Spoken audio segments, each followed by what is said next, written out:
Hej Viva. Jeg synes, du er kommet rigtig flot omkring opgaverne, som du er blevet stillet. Du har skrevet en rigtig flot stil med flydende sprog, så den er meget nem at læse.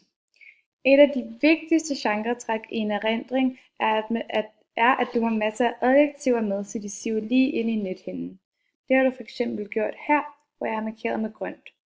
I det tynde hvide snedække og i dunhammerne var næsten helt hvide og rim, vandet var blankt, og de store træer spejlede sig i den mørke sø.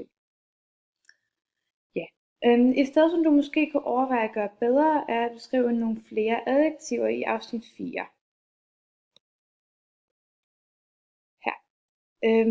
Du kan måske skrive her på linje 2, hvordan vores gård rent faktisk var, og så måske skrive i stedet, hvordan vores fantastiske gård rent faktisk var. Det ville måske også godt være lidt godt, hvis vi fik lidt mere at vide om gården. Hovedobjektet i erindringen er jo den her gård, og jeg kan rigtig godt lide, at du har lavet en linje, hvor vi får mere at vide om gården og hvordan den ser ud. Det har du gjort i afsnit 3, hvor jeg har markeret med blåt. Fordi det er tid til at læse den. Det kunne jeg godt tænke, at man så mere af. Et vigtigt genretræk er også, at det er en oplevelse for barndommen, og at det er noget positivt, hvilken også du har kommet rigtig flot omkring. Så har jeg feedback på layout.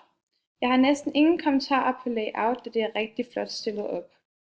Du har den rigtige linjeafstand, brødteksten er den rigtige størrelse, og det er titlen også. Du har delt din tekst ind i mange mindre spalter, hvilken er et træk, jeg godt kan lide. Du kunne måske overveje at vende papiret, så den bliver liggende, da det er noget personligt, jeg synes passer godt til genren, så den ser mere overskuelig ud at læse. Det er selvfølgelig smag og behag, og det er en højere margen sidder også lige, hvor den skal. Så til sidst er der noget retskrivning på og grammatik, noget feedback på det.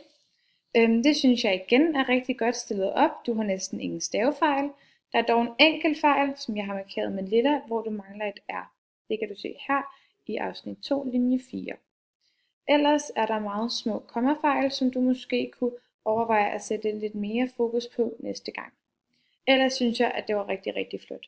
Det var en virkelig, virkelig god stil, Liva, og jeg nød virkelig at læse den. Vi ses, eller vi er jo sammen lige nu.